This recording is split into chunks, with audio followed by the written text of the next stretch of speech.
ವೀಕ್ಷಕರೇ ನಮಸ್ಕಾರ.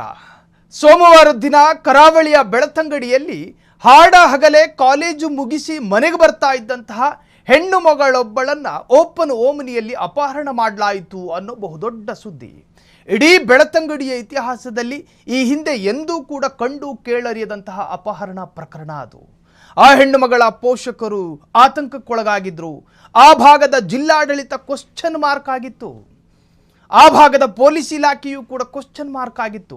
ಬೆಳತಂಗಡಿಯಲ್ಲಿ ಹಾಡ ಹಗಲೇ ಜನ ನೋಡ್ತಿದ್ದ ಹಾಗೆ ಹೆಣ್ಣು ಮಗಳೊಬ್ಬಳನ್ನ ಅಪಹರಣ ಮಾಡೋದಕ್ಕೆ ಪ್ರಯತ್ನ ಆಗಿದೆ ಅನ್ನೋದಾದ್ರೆ ಇಲ್ಲಿನ ಜನ ಏನ್ ಮಾಡ್ತಾ ಇದ್ರು, ಇಲ್ಲಿನ ಪೊಲೀಸರು ಏನ್ ಮಾಡ್ತಾ ಇದ್ರು, ಜಿಲ್ಲಾಡಳಿತ ಏನಿದು ಅಂತ ಹೇಳಿ ಜನ ಪ್ರಶ್ನೆ ಮಾಡಿದ್ರು.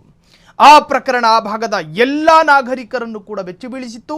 ಪೊಲೀಸರು ಕೂಡ ಈ ಒಂದು ಪ್ರಕರಣದ ಸತ್ಯಾಸತ್ಯತೆಯನ್ನು ಹುಡುಕಬೇಕು ಅಂತ ಹೇಳಿ ಆ ಪ್ರಕರಣವನ್ನು ಚಾಲೆಂಜಿಂಗ್ ಆಗಿ ಸ್ವೀಕಾರ ಮಾಡ್ಕೊಂಡ್ರು. ಇನ್ನು ಆ ಭಾಗದ ಶಾಸಕ ಹರೀಶ್ ಪೂಂಜಾ ಈ ಪ್ರಕರಣದಲ್ಲೇನೋ ಇದೆ, ಆ ಓಮ್ನಿ ಯಾರದ್ದು, ಅವರು ಹೊರ ರಾಜ್ಯದವರ, ಯಾಕೆ ಈ ಹೆಣ್ಣು ಮಗಳನ್ನು ಅಪಹರಣ ಮಾಡೋದಕ್ಕೆ ಪ್ರಯತ್ನ ಪಟ್ಟರು, ಈ ಹೆಣ್ಣು ಮಗಳ ಅಂಗಾಂಗಗಳನ್ನೇನಾದರೂ ಮಾರಾಟ ಮಾಡೋದಕ್ಕೆ ಆ ಜಾಲಕ್ಕೇನಾದರೂ ಈ ಹೆಣ್ಣು ಮಗಳನ್ನು ಕಳುಹಿಸುವ ಪ್ಲಾನ್ಗಳಿತ್ತ, ಹೀಗೆ ನಾನಾ ಅರ್ಥದಲ್ಲಿಯೂ ಕೂಡ ಚರ್ಚೆಗಳು ಶುರುವಾಗಿತ್ತು. ಆ ಅಪಹರಣ ಪ್ರಕರಣದಲ್ಲಿ ಹೆಣ್ಣು ಮಗಳು ಪ್ರತಿರೋಧ ಒಡ್ಡಿದ್ಲು ಅನ್ನೋ ಕಾರಣಕ್ಕೆ ಹೆಣ್ಣು ಮಗಳು ಬಚಾವಾದ್ಲು ಅನ್ನೋ ವಿಚಾರ.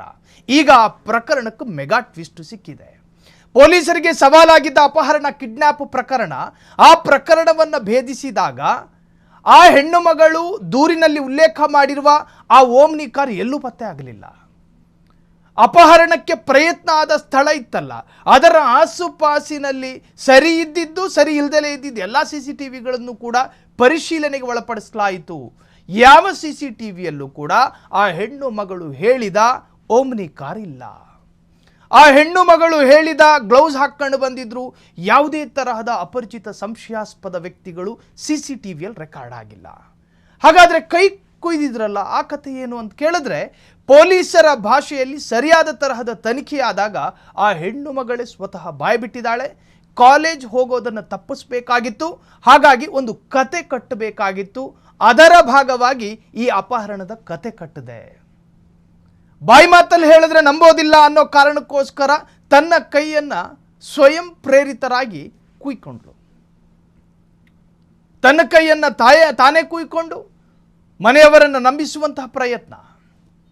ಈಗ ಈ ಪ್ರಕರಣಕ್ಕೆ ಮೆಗಾ ಟ್ವಿಸ್ಟು, ಅಪಹರಣ ಪ್ರಕರಣ ಈ ಮೂಲಕ ಸುಖಾಂತ್ಯವನ್ನು ಕಂಡಿದೆ. ಬೆಳತಂಗಡಿ ಭಾಗದ ಜನ ಒಂದು ಸ್ವಲ್ಪ ಪ್ಯಾನಿಕ್ ಆಗಿದ್ರು. ಹೊರ ರಾಜ್ಯದಿಂದ ಯಾರಾದರೂ ಬರ್ತಾ ಇದ್ದಾರಾ, ವಿದ್ಯಾರ್ಥಿನಿಯರನ್ನು ಟಾರ್ಗೆಟ್ ಮಾಡಿಕೊಂಡು ಅವರನ್ನು ಅಪಹರಣ ಮಾಡಲಾಗ್ತಾ ಇದೆ. ಕರಾವಳಿ ಭಾಗದಲ್ಲಿ ಒಂದು ತರಹದ ಆತಂಕದ ಛಾಯೆ ಮೂಡಿತು. ಆದರೆ ಪೊಲೀಸರ ಸರಿಯಾದಂತಹ ತನಿಖೆಯ ಮುಖಾಂತರವಾಗಿ ಈಗ ಹೊರಬಿದ್ದ ಅಂಶ ಏನು ಅಂದರೆ, ಆ ಹೆಣ್ಣು ಮಗಳು ಕಾಲೇಜ್ ಹೋಗೋದನ್ನು ತಪ್ಪಿಸೋದಕ್ಕಾಗಿ ತನ್ನ ಕೈಯನ್ನು ತಾನೇ ಕುಯ್ದುಕೊಂಡಿದ್ದಲ್ಲದೆ ಅದಕ್ಕೊಂದು ಕಾಲ್ಪನಿಕ ಕಥೆಯನ್ನು ಕಟ್ಟಿದ್ರು. ಅಲ್ಲೊಂದು ಓಮ್ನಿ ಬಂತು, ಅವ್ರು ನನ್ನನ್ನು ಎಳೆಯೋದಕ್ಕೆ ಪ್ರಯತ್ನ ಪಟ್ಟರು, ನಾನು ಸರಿಯಾದ ತರಹದ ಪ್ರತಿರೋಧ ಒಡ್ಡಿದ ಕಾರಣ ನಾನು ಕಿರ್ಚಾಡದೆ, ಬೊಬ್ಬೆ ಹೊಡೆದೆ, ಹಾಗಾಗಿ ತಕ್ಷಣ ಅಲ್ಲಿಂದ ಕಾಲ್ ಕಿತ್ರು ಅಂಥೇಳಿ ಕತೆ ಕಟ್ಟಿದ್ದ ಹೆಣ್ಣು ಮಗಳು ಸತ್ಯವನ್ನ ಕೊನೆಗೂ ಒಪ್ಪಿಕೊಂಡಿದ್ದಾಳೆ. ಈ ಮುಖೇನ ಬೆಳತಂಗಡಿಯ ಅಪಹರಣ ಪ್ರಕರಣ ಕ್ಲೈಮ್ಯಾಕ್ಸ್ ಹಂತಕ್ಕೆ ಬಂದಿದೆ. ಕ್ಷಣ ಕ್ಷಣದ ಸುದ್ದಿಗಳಿಗಾಗಿ ಫ್ರೀಡಂ ಟಿವಿ ಸಬ್ಸ್ಕ್ರೈಬ್ ಮಾಡಿ, ಲೈಕ್ ಮಾಡಿ ಹಾಗೂ ಫಾಲೋ ಮಾಡಿ.